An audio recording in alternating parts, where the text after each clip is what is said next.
안녕하십니까. 무궁화 꽃은 지지 않았다. 198페이지부터 읽어드리겠습니다. 해와 달은 나란히 있어야 밝은 명자가 됩니다. 나는 걱정스런 모습으로 박 대통령의 신변의 안전을 강조했다. 각하 김정념 비서실장의 이름자 가운데 달을 정자와 각하의 가운데 정자를 합치면 10획이 되니 생명의 계승이므로 각하께서는 김정념 비서실장이 있는 동안은 안전하다고 볼 수 있으니 오래 데리고 있는 것이 좋습니다. 우리의 손가락이 10개인 것이 어머니의 뱃속에서 10달 동안 어머니의 피를 10마를 먹고 어머니를 괴롭혔으므로 항상 보면서 은혜를 잊지 말라고 하늘이 10손가락을 만들었다고 하는 것처럼 숫자라는 것이 별것도 아니면서 조심해야 하는 특수성을 가지고 있습니다. 노력을 하면 운명을 어느 정도 바꿀 수가 있습니다. 길거리에 걸어 다니는 사람들 중에 30% 정도는 죽었어야 할 귀신들입니다. 의사의 도움이 없었다면 급성 맹장이나 아이를 낳다가 죽을 수밖에 없는 관상을 가진 사람들이 의사의 도움으로 장수하고 있는 것도 운명을 바꾼 것입니다. 하찮은 것으로 천시에서 보는 사람들이 있지만 주역이 없이는 우주선과 항공모함이 한 발짝을 움직일 수가 없습니다. 머지않아 컴퓨터 정보시대가 오고 그 다음 생명공학과 문화산업의 시대를 지난 다음에는 전 세계가 동양학에 심취하여 초과학의 세계가 최고 상품화되는 시대가 올 것입니다. 김정념 실장의 거북이상도 정룡상인 각하와 잘 어울립니다. 자네 왜 갑자기 김 실장 이야기를 하나? 자네가 그때 세 사람의 비서실장 후보 가운데서 김정념 실장을 고집한 이유를 날이 갈수록 자네가 사람 보는 눈이 대단하다는 것을 깨닫고 있네. 중국의 측천무후가 일개 평민의 딸로서 50년간 권세를 잡은 여자 황제가 되었던 것은 그 여자가 사람의 관상을 잘 보는 것이 이유였다는 것을 본 적이 있지. 그 당시 당태종 시절 남성들이 판을 치는 유교 문화권에서 여자가 황제가 되는 일이 얼마나 어려운 일이었겠는가. 나폴레옹이나 징기스칸보다도 더 무서운 인물이야. 그런데 자네가 사람의 얼굴을 보는 것을 보면 세계 역사와 미래의 역사와 사람의 마음까지 다 알고 있는 것 같아. 자네가 알다시피 요즘 내가 술 때문에 내자와 시끄러운 일이 각하 사람들이 꼭 명심해야 할 3개의 글자가 있습니다. 술주라는 글자를 보면 물수변 옆에 당유자가 붙어 있지 않습니까?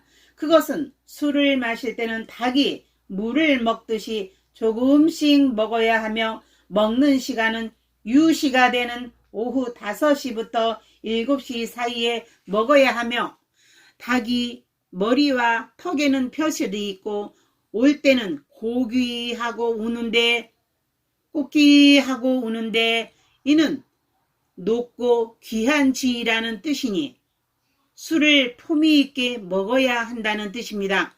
그래서 꿈에 닭이 우는 것을 보면 벼슬을 얻는다고까지 합니다. 각하 술은 어린아이가 마시면 독약이요, 인간이 마시면 술이요, 사람이 마시면 보약이요, 신선이 마시면 곡차가 되는 초저녁에 조금 먹고 일찍 들어가면 가족과 건강에 좋다는 선조들의 지혜가 담겨져 있습니다.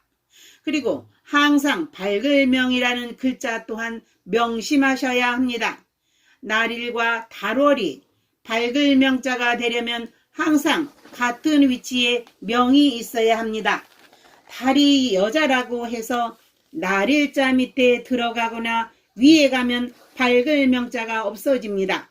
가정에 밝음이 있으려면 항상 남자와 여자가 상하가 아니라 똑같은 병행선상 평등해야 집안이 밝아진다는 뜻이지요. 즉 남자가 태양이고 여자가 달이라면 낮에는 남자가 기선을 잡고 밤에는 여자가 기선을 잡아야 하는데 태양이 달을 보고 낮에 왜 떴느냐고 시비를 걸면 달이 대낮에 밝게 빛을 낼 수 있겠습니까?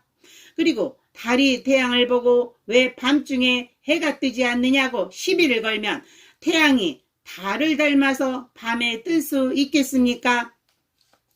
해는 해고 달은 달입니다. 남자가 퇴근하여 집에 들어갈 때는 하늘에 해가 이미 지고 없는 대신 달이 떠 있으므로 집에 들어가서 여자 앞에서 조용히 지내는 것이 정상입니다. 그 반대로 달이 지고 없는 아침에 해가 떴을 때는 여자가 남자에게 시비를 걸면 안 되는 것입니다. 달은 낮에 없기 때문에 낮은 태양과 남자의 시간이기 때문입니다. 서로의 개성을 바꾸려고 하면 부부싸움만 날 뿐입니다. 절대 해와 달은 서로 닮으라고 강요해서는 안 되는 것입니다. 그래서 우리의 어른들은 자기 부인을 남에게 말할 때는 아내 집안에 있는 태양이라고 달보다는 한 단계 높게 불렀는데 그것이 소리나는 대로 하다 보니 아내로 바뀐 것입니다. 세 번째, 날생자를 파자해보면 인간이 태어나거나 살아간다는 것은 소가 외줄 위를 걸어가는 것만큼 어렵다는 뜻이므로 어떠한 고난을 참아야 한다는 뜻으로 인생이라고 합니다. 마치 아이가 엄마라고 부르면 그 발음에는 머리가 좋아지게 되어 있고 아이가 오줌을 때 쉬라고 발음을 하면 방광에 힘이 들어가 소변이 잘 나오게 하고 응가라고 하면 직장에 힘이 들어가 되는 인체의 건강까지 일치하는 세계의 으뜸의 지혜가 담겨져 있는 우리 그린 한글도 한문으로 보면 우주의 진리가 들어있는 우리 글이라는 뜻이 한문에서 유래되었으며 한자 역시 음의 글이고 양의 글인 한글과 함께 우리 민족이 만든 글이지 중국의 글이 아니었습니다. 공자가 결국 부인과 이혼을 하고 혼자 살았다는 것은 소크라테스가 아내 때문에 죽게 된 것은 그들이 세상의 스승이었음에도 이 밝은 명자의 이치를 알지 못하므로 아내 위에 군림하려다가 가정이 파탄되고 말았던 것입니다. 심장의 해석이 오륜이라는 것인데 우리 국민 대부분이 이 삼강의 해석이 즉 오륜이라는 것인데 우리 국민 대부분이 이 삼강과 오륜을 삼강 오륜으로 그 뜻을 잘못하고 있다는 것이 모든 사회의 혼란의 시기입니다. 삼강 중에 부의 자강, 부의 부강, 군이 신강을 해석을 보면 자식은 아버지의 으뜸으로 섬기고 부인은 남편을 신하는 임금을 으뜸으로 섬긴다고 되어 있습니다. 그런데 이 세 가지를 섬긴다는 뜻이 오륜에서는 정반대의 뜻이 됩니다. 부의 자강에는 부자유친인데 자식이 아버지를 으뜸으로 섬기는 방법은 서로 친해야 하며 부의 부강에는 부부유별인데 부인과 남편은 구별이 있어야 한다고 되어 있습니다. 그런데 오늘날은 이 두 가지를 거꾸로 바뀌어서 문제가 되고 있습니다. 부자유친에서 자식이 부모와 친한 것이란 즉 친할 친자를 파자를 해보면 외출한 부모님이 집에 언제 돌아오실지 걱정이 되어서 나무 위에 올라가서서 언제쯤 부모님이 돌아오시나 하고 지켜보고 있다는 뜻으로 외출한 자식이나 부모에 대해 서로 애틋하게 기다린다는 것을 친이라고 합니다. 그래서 우리의 효도사상을 효친 사상이라고 하는 것이 아니겠습니까? 부부 사이의 구별별자는 사돈관계란 뜻입니다. 부인은 처갓집을 대표한 사돈이며 남편은 시댁을 대표한 사돈으로 서로 존대하며 예를 갖추어 서로의 가문의 채통을 지켜 서로 존중해야 한다는 것입니다. 그런데 부부가 친하게 되면 오래 가지 못한다는 것입니다. 서로 사돈을 대하듯 해야 오래 간다는 것입니다. 아내는 7가지가 있습니다. 그 중에 첫 번째로 가장 좋은 아내가 어머니 같은 아내입니다. 남자가 식사 때 다 된 어중간한 시간에 산에 가자고 하면 어머니 같은 아내는 남자 몰래 가게에 들어가 빵과 우유를 핸드백에 넣고 올라갔다가 밥때가 되면 남자에게 먹이는 여자입니다.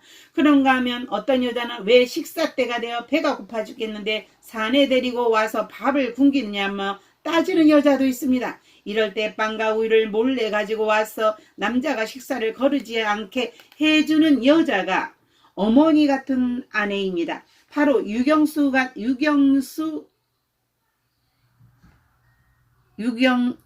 여사님 같은 분입니다.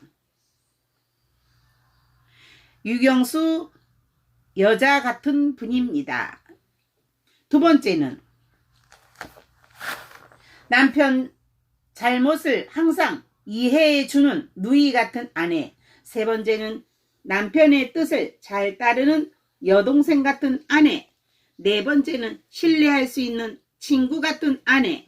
다섯 번째는 일만 잘하는 종 같은 아내가 있는데 이 5가지 아내는 아내로서의 만나도 되지만 여섯째 무슨 일이 있든지 남편에게 시비를 걸어오는 원수 같은 아내와 남편의 재산을 노리고 남편의 생명을 해치는 도둑 같은 아내는 결코 만나서는 안 되는 것입니다. 우리 국민의 대부분 친구지간에 의리가 있어야 한다고 하는데 의리란 임금과 신하, 지도자와 국민 사이에만 있는 군신유이지 친구 사이에는 붕우유신으로 벗과 벗은 믿음이 있어야 하는 것으로 일반적으로 신의가 있어야 하는 것이지요. 노노에서 가장 좋은 친구는 산같이 언제나 변함없는 신의 있는 친구요. 그 다음은 초승달 같은 친구로 날이 갈수록 보름달이 되어가는 친구요. 가장 나쁜 친구는 꽃 같은 친구로 처음엔 좋다가 금방 시들어버리는 신의가 없는 친구요. 그 다음은 보름달 같은 친구로 처음엔 둥글다가 점점 작아지는 신의가 떨어지는 친구라고 했습니다. 친구란 왜 친해도 안 되고 구별해도 안 되고 의를 지켜도 안 되며 오직 믿음만을 지켜야 하는 붕우유신을 주장하겠습니까? 각하가 서로의 유명한 학교에 선생을 하고 있는데 어느 날 어느 학부모가 호텔방에서 상담을 할 것이 있다면서 항상 보자고 해서 조금도 의심치 않고 호텔 방문을 여는 순간 방 안에서 어떤 젊은 여자가 칼에 찔린 채 피를 흘리며 죽어가고 있는 모습을 목격하였으며 그 순간 여자의 몸에 꽂힌 칼을 뽑아주기 위해 칼을 잡는 순간 경찰이 도착해 각하가 현행범으로 오인되어 구속되었을 때 각하를 살려줄 수 있는 사람이 친구밖에는 없게 되는 것입니다. 부모가 찾아왔을 때 그 아들이 억울하다고 아무리 본인의 사람을 죽이지 않았다고 해봐야 부모는 젊은 여자를 호텔방에서 아들이 죽인 것으로 단정하고 부모 앞에서 차마 사람을 죽였다는 말을 할 수 없어 거짓말한다고 생각한 나머지 오히려 죄를 실토해야 사형을 면할 수 있다면서 자식을 나무랄 것이며 아내가 찾아오면 젊은 여자와 호텔에서 바람을 피우다가 죽었다면서 남편과 이혼하겠다고 할 것입니다. 경찰도 부모도 처도 변호사도 판사도 어느 누구도 각하의 결백을 믿어주지 않을 것입니다. 이런 사항을 종교에서는 언어도단이라고 합니다. 말과 경전과 도가 끊어진 경지, 즉 말도 안 통하고 경전도 안 통하고 도도 통하지 않는 경지라는 뜻입니다. 이런 언어 도단의 상태가 처할 때는 변명을 하면 할수록 더 의심이 커지면서 죄는 무거워지게 되며 반드시 친구에게 부탁해야만 살아날 수가 있다는 것입니다. 그래서 친구는 누명을 썼다는 친구의 말을 믿을 것이며 그 죽은 여자의 남자 관계를 몰래 조사해서 친구의 억울함을 풀어줄 수 있는 것입니다. 그래서 옛날 어른들이 부모, 형제, 처자식 팔아서 친구를 산다는 말이 있습니다. 그리고 어른과 아이는 차례, 순서가 있어야 한다는 장유, 유서 또한 오늘날도 거꾸로 되어 가고 있습니다. 그래서 여자를 노예처럼 부리는 나라는 대부분 가난하고 잘 대해주는 서양이 잘 사는 것은 다 이유가 있습니다. 자네의 명자와 주자와 생자의 강의를 진작 들을 것 그랬어. 네, 204페이지까지 읽어드렸습니다. 다음 페이지는 205페이지 1970년부터 1980년 사이에 한국과 미국의 대통령이 죽게 됩니다. 제39장을 읽어드리겠습니다. 감사합니다.